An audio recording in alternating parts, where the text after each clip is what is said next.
Recording by Ryan Finch. My podcast is at artatpodcast.com. That's ARTAT podcast.com.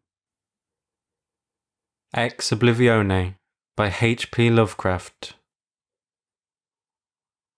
When the last days were upon me, and the ugly trifles of existence began to drive me to madness, like the small drops of water that torturers let fall ceaselessly upon one spot of their victim's body, I loved the irradiate refuge of sleep. In my dreams, I found a little of the beauty I had vainly sought in life, and wandered through old gardens and enchanted woods. Once, when the wind was soft and scented, I heard the South calling, and sailed endlessly and languorously under strange stars. Once, when the gentle rain fell, I glided in a barge down a sunless stream under the earth, till I reached another world of purple twilight, iridescent arbours, and undying roses.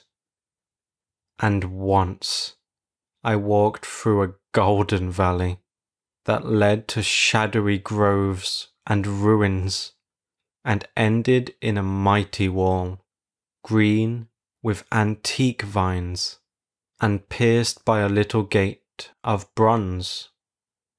Many times I walked through that valley, and longer would I pause in the spectral half-light, where the giant trees squirmed and twisted grotesquely, and the grey ground stretched damply from trunk to trunk, sometimes disclosing the mould-stained stones of buried temples. And always the goal of my fancies was the mighty vine-grown wall, with the little gate of bronze therein.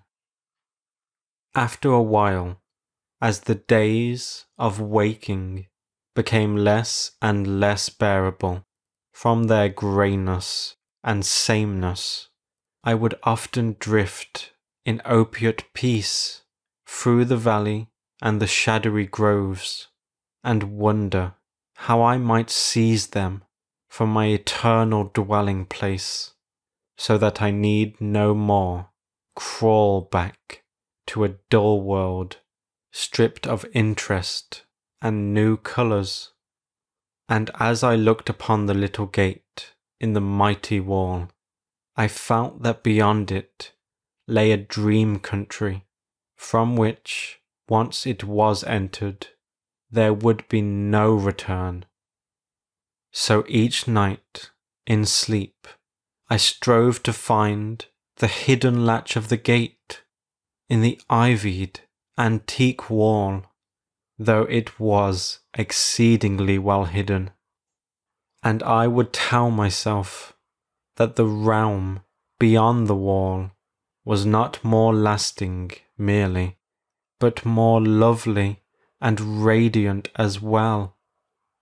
Then one night, in the dream city of Sicarion, I found a yellowed papyrus filled with the thoughts of dream sages who dwelt of old in that city, and who were too wise ever to be born in the waking world.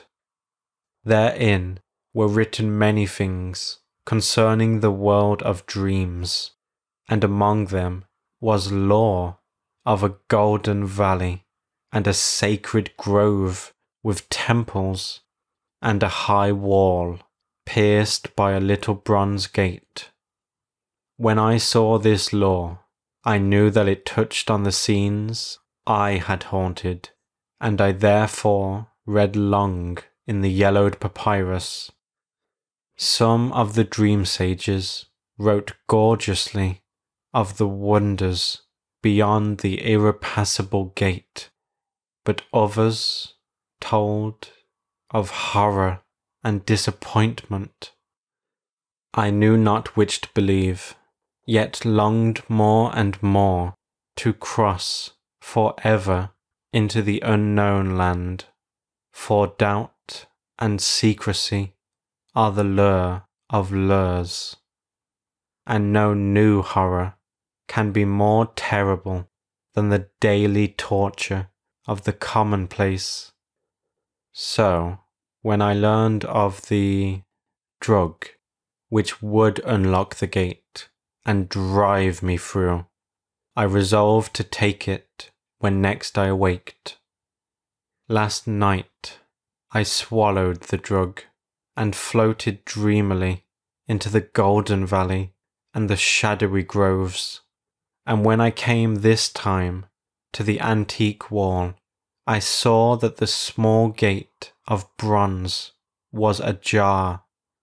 From beyond came a glow that weirdly lit the giant twisted trees and the tops of the buried temples, and I drifted on songfully, expectant of the glories of the land from whence I should never return.